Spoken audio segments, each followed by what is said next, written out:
Allez, je commence. Bon alors Loïc, une première réaction par rapport au premier temps, parcours, Ouessant, Cap de Bonne-Espérance. Tu as 12 minutes d'avance. Alors ça, c'est sur Ouessant, Bonne-Espérance, c'est ça? Ah ouais, d'accord. 12 minutes, c'est génial. Ah, il navigue bien. Il navigue bien. Et l'un et l'autre, Teidec et Spindrift, c'est super. Il y a eu des conditions assez exceptionnelles jusqu'à l'équateur, on l'a vu, pour eux. Mais c'est bien que ça soit serré comme ça. On sait bien qu'il ne va pas être facile à prendre, ce record. On a eu des conditions assez intéressantes. Quoique, jusqu'à Bonne-Espérance, on était vraiment bien.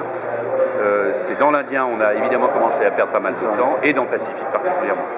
Donc c'est pas fini. Non mais ça va être bien, il y en a l'un des deux qui va le battre, forcément, il le faut d'ailleurs. Il faut battre ce record. Et tes souvenirs sont encore frais?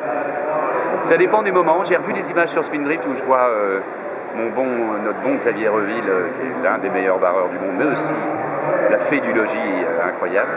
Et je vois qu'il a repris heureusement ses bonnes habitudes d'inculquer à tout le monde des notions d'hygiène. Il est très bon dans ce domaine, entre autres. Et c'est super. Non, c'est vachement sympa à revivre comme ça. C'est bien partagé, je trouve. C'est assez joliment fait. Du côté de Spindrift ou d'ailleurs, c'est vachement bien. Tu as des conseils à leur donner pour la suite? C'est des grands garçons et des grandes jeunes filles, donc tout va bien. Non, qu'est-ce que tu veux que je donne comme conseil? Il faut juste... à mon avis, c'est toujours pareil. Hein. Le meilleur moyen de battre un record ou une course, c'est de finir.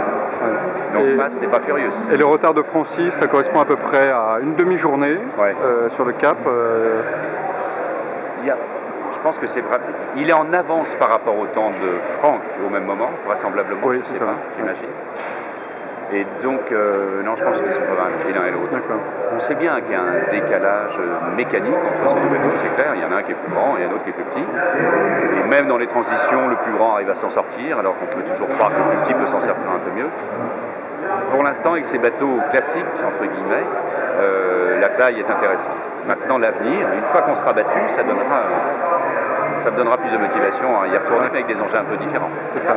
Bon, et ton parcours là maintenant, là, tu fais sur Twitter un petit quiz. Oui, je fais un petit quiz. Oui, dont l'apothéose, voilà, dont les derniers éléments vont. Tiens, il faut que je les poste maintenant d'ailleurs. J'en ai encore un autre, j'ai préparé une autre petite image. Bon, un petit mot sur la coupe? Un petit mot sur la coupe, ça se passe super bien avec Artemis. La dernière séance de gym a eu lieu hier, je viens de voir une image.